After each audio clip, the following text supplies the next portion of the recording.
This is my audience. And I'm Brayden Butler. I'm going to be speaking to you guys about Lake Powell.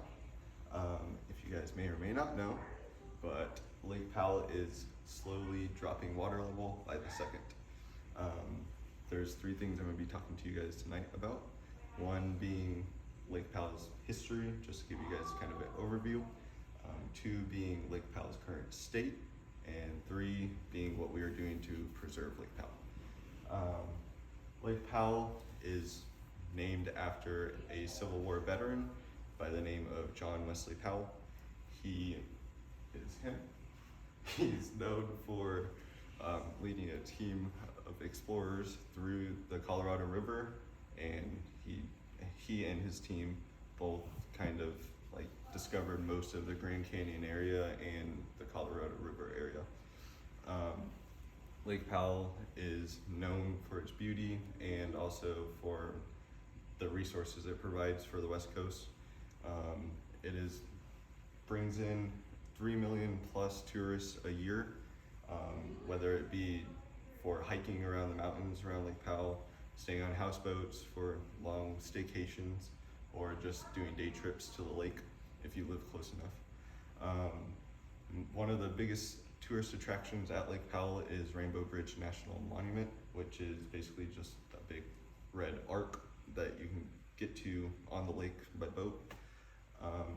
So with that being said, Lake Powell is very beautiful, but there is something that's being talked about Lake Powell more recently, and that's Lake Powell's water levels dropping. Over the past 3 years alone, Lake Powell has dropped 100 feet.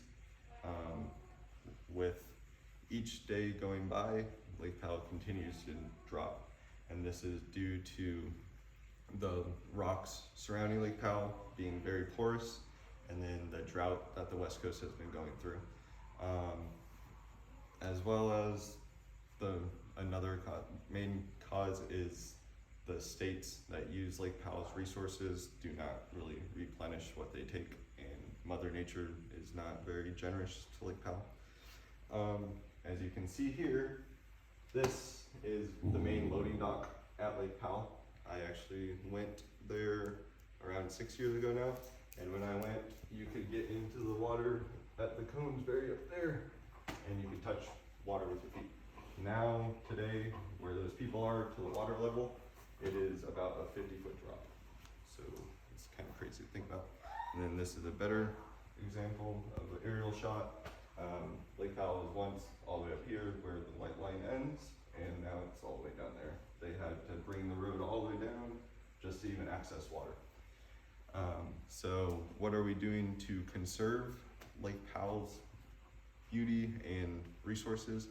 We are currently transforming all of the surrounding resort area. As you can see here, all of that has some unnatural landscape. We're tearing all of that out and making it all xeriscape or desert landscaping, that does not use any irrigation or pull any excess water from Lake Powell that isn't necessary. We're doing this because if Lake Powell is depleted of its water supply, it will no longer be able to provide energy and fresh water to around 3 million or so Americans. And right now we're sitting at just above 35 feet of minimum water level for the generators and everything to provide energy and fresh water to the Americans. One thing the U.S. Bureau of Reclamation has done to keep Lake Powell and Glen Canyon Dam in effect is by dumping water from the 3 different water resources upstream from Lake Powell, by dumping around 10 feet or so into Lake Powell to keep the minimum pool, as they call it, just barely above, so we can kind of decide new ways of keeping Lake Powell going. Thank you. Any questions? I don't. Nope. And these are my audience members. Thank you guys.